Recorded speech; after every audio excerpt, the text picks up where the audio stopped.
That's a statement. What do you fear? What do you fear?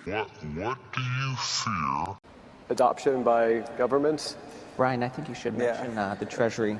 Yeah, and so most people don't realize, but the U.S. government is one of the largest owners in the world of Bitcoin.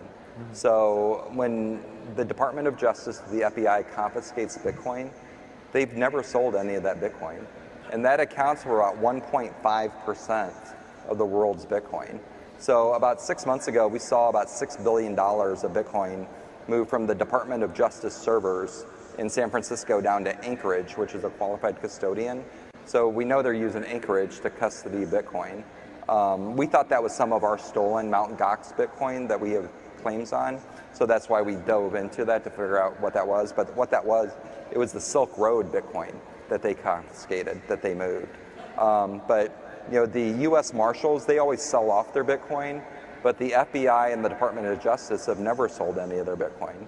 So they own billions of dollars worth of Bitcoin. So what did they tell you about that? Well, I know we actually sent FOIA requests to the DOJ, the Federal Reserve, the U.S. Treasury, the IRS, and about 7 other government agencies, asking them a very simple question: what is your Bitcoin balance?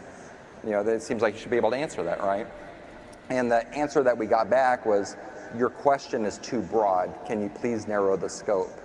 So we narrowed the scope. What is your Bitcoin balance at Anchorage? What's your address? Because we saw the Bitcoin move to Anchorage. What is your Bitcoin balance at Anchorage? And they haven't responded yet. So. Wow. All right, we have government adoption. I think we've covered that. Financial services, along with most industries, have evolved in response to exponential advances in computing power and connectivity.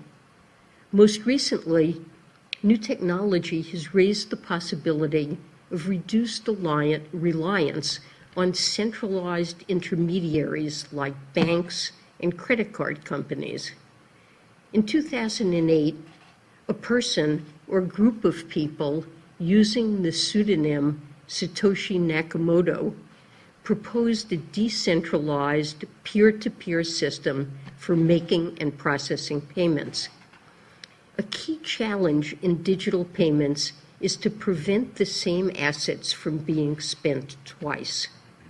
The Bitcoin white paper proposed a novel method for validating transactions using cryptography that addressed the so-called double spend problem.